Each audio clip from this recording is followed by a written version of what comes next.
Tesla, SpaceX CEO Elon Musk నేతృత్వంలోని పెట్టుబడిదారుల బృందం ఓపెన్ ఏఐని కొనుగోలు చేసేందుకు క్రేజీ ఆఫర్ ఇచ్చింది. ఈ క్రమంలో $97.4 బిలియన్ అంటే మన కరెన్సీలో దాదాపు 84,000 కోట్ల రూపాయలు బిడ్ చేసినట్లు నివేదికలు వచ్చాయి. అయితే ఈ ఆఫర్కు open AI CEO Sam Altman తనదైన శైలిలో స్పందించారు.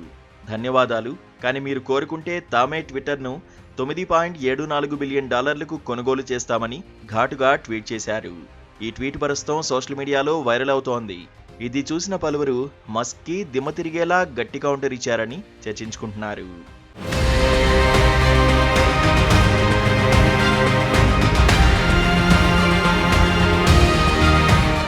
మస్క్ నేతృత్వంలోని వై క్యాపిటల్, జై వంటి సంస్థలు ఓపెన్ ఏఐలో పెట్టుబడులు పెట్టేందుకు ఈ బిడ్ను వేసినట్లు వార్తలు వస్తున్నాయి.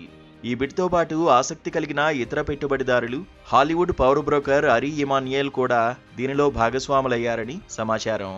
ఈ బిడ్ ఓపెన్ ఏఐ సంస్థపై వస్తున్న పెద్ద ఒప్పందాలను దెబ్బతీయడంతో సహా ఓపెన్ ఏఐ ప్రస్తుత మార్కెట్ విలువను ప్రభావితం చేయవచ్చని అంటున్నారు.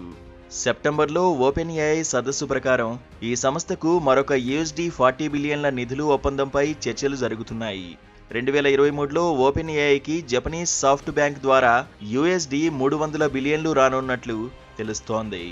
మస్క్ 2015లో ఓపెన్ ఏఐని ప్రారంభించినప్పటికీ ఆ సంస్థకి చెందిన తన హక్కులను వదిలిపెట్టి 2018లో పోటీ సంస్థ XAIని స్థాపించారు. ఇప్పటివరకు మస్క్ తన సంస్థను ఏఐ కంపెనీలతో పోటీగా నిలబెట్టారు. ఇలాంటి పరిణామాల నేపథ్యంలో ఓపెన్ ఏఐపై బిడ్ గురించి ప్రస్తుతం హాట్ టాపిక్గా మారింది. ఆ తర్వాత ఎలాన్ మస్క్, శామ్ ఆల్ట్మాన్ మధ్య చాలా వివాదాలు చోటు చేసుకున్నాయి. 2023లో ఓపెన్ ఏఐ సంస్థ లాభాన్ని సాధించడానికి అనేక చర్యలు తీసుకుంటున్నప్పటికీ మస్క్ పలు రకాల ఆరోపణలు ఈ సంస్థకు తీవ్రంగా మారాయి.